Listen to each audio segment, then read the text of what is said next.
ایک چھوٹے سے گاؤں میں ایک بوڑھا درخت صدیوں سے کھڑا تھا جو نسل در نسل لوگوں کو سایہ اور پناہ دیتا رہا۔ وقت کے ساتھ ساتھ درخت سوکھنے لگا اور اس کی شاخیں بھی سوکھنے لگیں اور سوکھتے سوکھتے درخت ٹانٹا بن گیا۔ تمام پتے جھڑ گئے، شاخیں مرجھا گئیں، درخت کی حالت غیر ہو گئی۔ ایک ننھے لڑکے نے جب درخت کی حالت دیکھی تو اسے سنوارنے کا فیصلہ کیا۔ اس نے درخت کو پانی دیا، اس کی شاخیں تراشیں اور دل سے اس کی دیکھ بھال کی۔ درخت اپنی کمزوری کے باوجود دوبارہ ہرا بھرا ہو گیا۔ یہ سب لڑکے کی محبت اور خیال رکھنے کی وجہ سے ہوا۔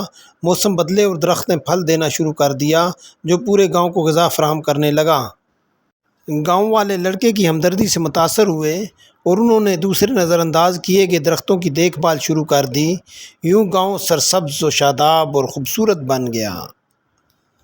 بوڑھے درخت کی بحالی امید، مضبوطی، طاقت اور مہربانی کی علامت بن گئی۔ لڑکے کے بے لوث عمل نے ایک خوشگوار سلسلہ شروع کیا جو محبت اور خیال کی لہر بن کر پورے معاشرے میں پھیل گئی۔ چھوٹے چھوٹے نیکیوں کے کام زندگیوں کو بدل سکتے ہیں، جیسے ننھے لڑکے کی نیکی کی وجہ سے بوڑھے درخت کی زندگی بدلی۔